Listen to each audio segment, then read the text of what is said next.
there, in continuation to the previous video, we'll be discussing Joyce Kilmer's The Trees, with which we'll be looking at how different levels of reading can bring in different perspectives to a poem.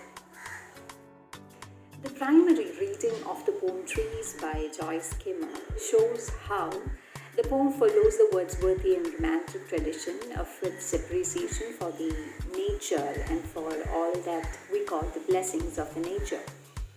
Now, what interests us the most is the climax, where the persona declares the imperfection of mortal hands as against the perfection of immortal hands.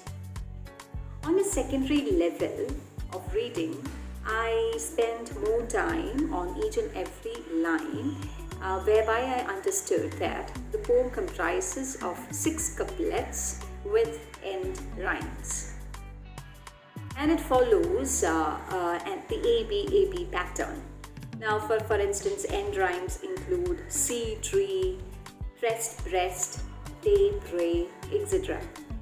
And I also concentrated on the imagery in the poem, especially the predominant imagery from the beginning till the end, wherein you find a tree which feeds upon Mother Earth and lifts up her arms in thanksgiving or in praise to the heaven above. Now, a tree which wears robins in summer and also holds the snow in winter, a perennial witness to all the seasons. Now, this particular image is built on personification, which we all know is how inanimate objects are given personal or qualities of human beings. Now, the tree is personified as a female image, more in tune with the traditional depiction of the earth as mother. Now, what makes the poem interesting is the beginning and the end. Let me just read it for you. I think that I shall never see a poem lovely as a tree. And the final couplet, poems are made by fools like me, but only God can make a tree. Now, what I found interesting is that all the end rhymes, match, like it's EE pattern, see, tree, me, tree, and you find that contradiction pretty clear here. There is a poem versus the tree, the poem which is made by a foolish poet according to the poet or the persona, that is he himself, and the tree which is made by an ever-wise God, the source of wisdom. Now, the irony is that even though that is not stated in the poem, on secondary reading what I felt is that only a foolish poet is able to recreate the splendid creation of God, which is the tree here, into something which is immortal, like a poem, a very short poem which has kind of immortalized this perennial tree. And on another level of reading, which we derive from the secondary level of reading, we can find eco-critical perspectives, or we can read eco-criticism into the poem. For example, this is something which is as against the anthropomorphic rendering of the text, wherein man is considered as a supreme creation of God, but here it reverts the idea and the center is on the tree, which is supposed to be a splendid creation of God, as against the foolish man and his mortal endeavors, like poetry. Now, the representation of the tree as she stands a bit apprehensive with the age-old idea of representation of whatever that is beautiful in feminine imagery. So I guess there is a broader scope for feminist reading into the poem.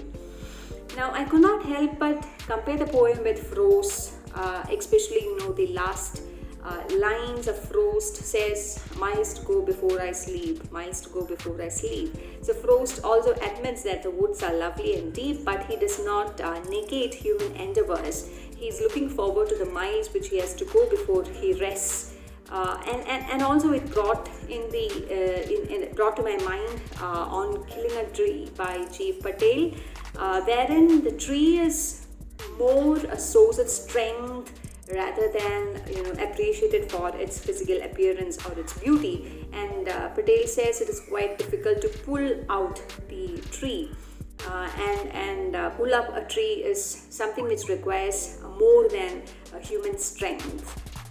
So these are the two poems which came to my mind when I went through it on another level of reading, maybe a third or a fourth time.